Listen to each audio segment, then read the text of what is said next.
शहर से बहुत दूर एक गांव था। उस गांव में एक बरगद का पेड़ था।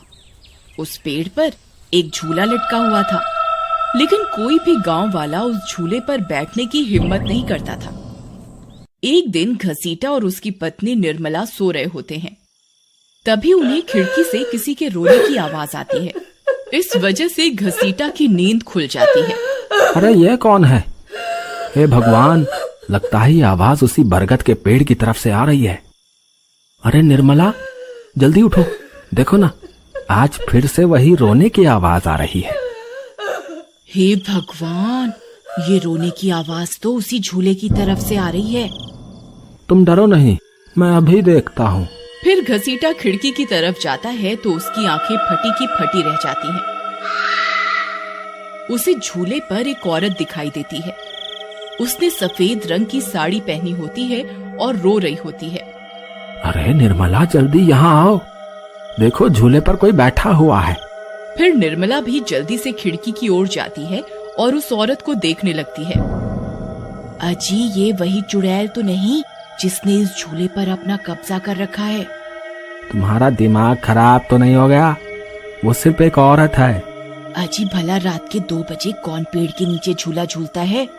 अब तुम रुको, मैं अभी बाहर जाकर देखता हूँ। अरे रुको रुको, तुम्हारा दिमाग खराब तो नहीं हो गया जो खुद मौत के मुंह में मरने के लिए जाना चाहते हो?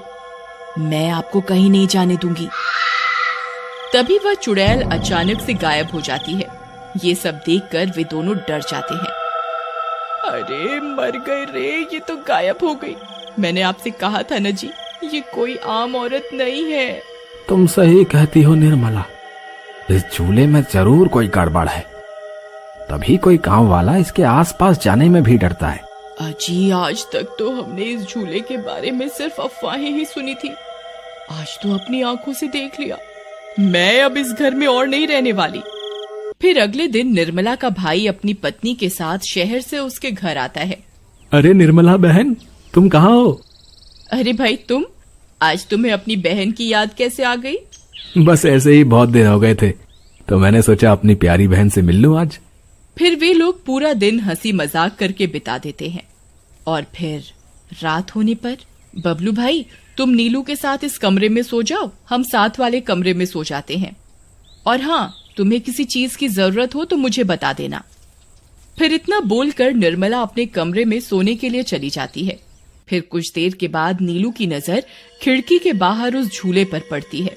अजी, इधर आइए, वो देखिए, वो पेड़ के नीचे एक झूला लगा हुआ है। हमारे शहर में तो ऐसा कहीं देखने को नहीं मिलता। चलिए ना, मेरा बहुत मन है झूला झूलने का, चलिए ना। अरे रुको रुको, अभी तो रात हो गई है, सुबह होते ही झूल लेना, अभी सो जाओ। फिर इतना बोलकर बबलू सोने चला जाता है, लेकिन नीलू उसी झूले को देखती रहती है। अजी सुनिए ना, चलिए ना, मेरा बहुत मन है। लेकिन बबलू नीलू की बात को अनसुना कर देता है और सो जाता है। फिर नीलू सोचती है, अरे ये झूला तो एकदम घर के पीछे ही है, मैं खुद ही चली जाती हूँ। फिर इतना सोचकर नीलू घर से अकेले ही निकल पड़ती है और सीधा उस झूले के पास पहुंच जाती है। अरे वाह, जैसा मैंने सोचा था ये तो बिल्कुल वैसा ही निकला। आज तो मजा ही आ गया। फिर नीलू उस झूले पर बैठ जाती है और झूला झूलने लगती है और गाना गाने लगती है। पंछी बनूं, उड़ती फिरूं मस्त गगन में, आज मैं आजाद हूँ दुनिया के चमन में।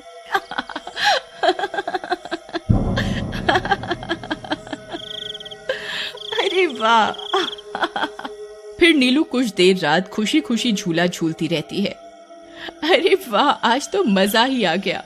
चलो अब घर चलती हूँ, अगर इनकी नींद खुल गई तो ये बहुत नाराज हो जाएंगे। फिर जैसे ही नीलू उस झूले से उतरने लगती है तो उसे महसूस होता है कि किसी ने उसे पकड़ कर रखा है और वो झूले से नीचे नहीं उतर पा रही। वो बहुत डर जाती है।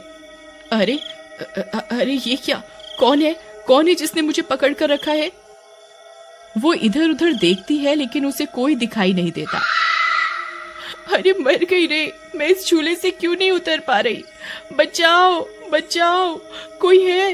अजी सुनते हो, मेरी मदद करो। तभी नीलू की आवाज सुनकर बबलू की नींद खुल जाती है। निर्मला और घसीटा भी उठ जाते हैं और भागते हुए बबलू के पास आते हैं। अरे बबलू, ये तो नीलू की आवाज थी ना, वो कहाँ है? तभी घसीटा की नजर उस झूले पर पड़ती है। उसे नीलू उस पेड़ के नीचे पड़ी हुई दिखाई देती है। हे भगवान, ये क्या अनर्थ हो गया? नीलू उस झूले के पास कैसे चली गई? फिर वे तीनों भागते हुए उस झूले के पास जाते हैं। उन्हें नीलू वहां बेहोश पड़ी हुई मिलती है। हे भगवान, ये तुम्हें क्या हो गया नीलू? नीलू, तुम्हें यहाँ नहीं आना चाहिए था। हे भगवान, अब क्या होगा? फिर वे सब लोग वापस अपने घर आ जाते हैं और सुबह होने पर नीलू को होश आता है। नीलू, तुम ठीक तो हो ना? आज के बाद कभी उस झूले के पास नहीं जाना। उस झूले पर किसी चुड़ैल का साया है। ठीक है दीदी, मैं आज के बाद उस झूले के पास कभी नहीं जाऊंगी। फिर रात होने पर सब सो रहे होते हैं। तभी नीलू की नींद खुल जाती है। उसकी आंखें लाल हो जाती हैं और उसके पैर उल्टे हो जाते हैं और वो घर से निकलकर झूले की तरफ चल देती है और झूला झूलने लगती है।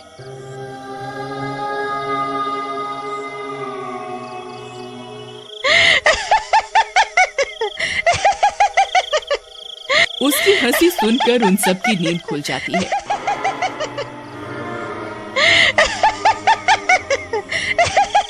निर्मला और घसीटा भागते हुए बबलू के कमरे में आते हैं और नीलू को वहां ना पाकर परेशान हो जाते हैं। हे भगवान, अब ये नीलू कहाँ चली गई? फिर वे सब खिड़की से झांक कर देखते हैं तो उनकी आंखें फटी की फटी रह जाती हैं। नीलू झूला झूल रही होती है। अरे मर गए रे, ये नास मीठी तो फिर से झूला झूलने चली गई। अरे बेवकूफ बबलू, अपनी पत्नी को संभाल कर नहीं रख सकता क्या? देख, तेरी पत्नी आधी रात को कैसे झूला झूल रही है। दीदी, मुझे माफ कर दो। मैंने इसे समझाया भी था कि उस झूले की तरफ कभी मत जाना। अरे जल्दी चलो, हमें अभी नीलू के पास जाना होगा, कहीं कोई अनर्थ ना हो जाए। फिर वे तीनों भागते हुए उस झूले के पास पहुंच जाते हैं।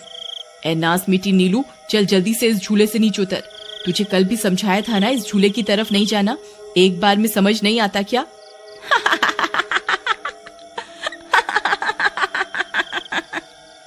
जरा इसके पैरों की तरफ तो देखो। अरे मर गए रे, ये तो चुड़ैल बन गई है। अरे मर गए रे, मेरी बीवी तो चुड़ैल बन गई। अब क्या होगा? अरे भागो रे भागो, सब अपनी जान बचाकर भागो। अरे मैं तो जीते जी विधवा बन गया। अरे मेरी बीवी तो चुड़ैल बन गई। फिर वे तीनों वहां से भाग जाते हैं। तभी उन्हें रास्ते में कुछ गांव वाले मिलते हैं। अरे घसीटा भाई, क्या हुआ? इतनी रात गए कहाँ भागे जा रहे हो? अरे भाई, इसकी पत्नी नीलू शहर से आई थी और रात को वो बरगद के पेड़ के नीचे बंधे झूले पर झूला झूलने चली गई। अब उस चुड़ैल ने उसके शरीर पर अपना कब्जा कर लिया है। हे भगवान, ये क्या अनर्थ हो गया? चलो हम सब मिलकर अभी वहां चलते हैं। फिर वे सब गांव वाले मिलकर वहां पहुंच जाते हैं। नीलू अभी भी झूला झूल रही होती है। ए चुड़ैल, बस बहुत हो गया। तूने हम गांव वालों को बहुत परेशान किया है। तेरी वजह से कोई भी रात को इस रास्ते से गुजरने की हिम्मत नहीं करता था, लेकिन बस आज तेरा खेल खत्म करके ही रहेंगे। चलो भाइयों, आज इस चुड़ैल को जिंदा नहीं छोड़ना, बता रहे हैं। भाइयों, हमें इस झूले को इस पेड़ से काट कर अलग करना होगा। फिर कुछ गांव वाले खंजर से झूले की रस्सी तोड़ देते हैं। झूला टूटते ही नीलू नीचे गिर जाती है और चुड़ैल गुस्से में नीलू के शरीर से बाहर निकल जाती है। हे गांव वालों, ये तुमने सही नहीं किया, अब तुम सब मरोगे। भाई जल्दी से इस झूले में आग लगा दो, हो सकता है इस झूले के जलने से ये चुड़ैल भी मर जाए। तभी एक गांव वाला उस झूले को आग के हवाले कर देता है। उस झूले में आग लगते ही वह चुड़ैल भी तड़पने लगती है और कुछ ही देर में वो भी जलने लगती है। मैं किसी को जिंदा नहीं छोड़ूंगी। अरे अरे मर गई रे। गांव वालों, मैं तुम्हें जिंदा नहीं छोड़ूंगी, मैं वापस आऊंगी। फिर देखते ही देखते चुड़ैल जलकर राख हो जाती है और गांव वालों को उस भूतिया झूले से छुटकारा मिल जाता है।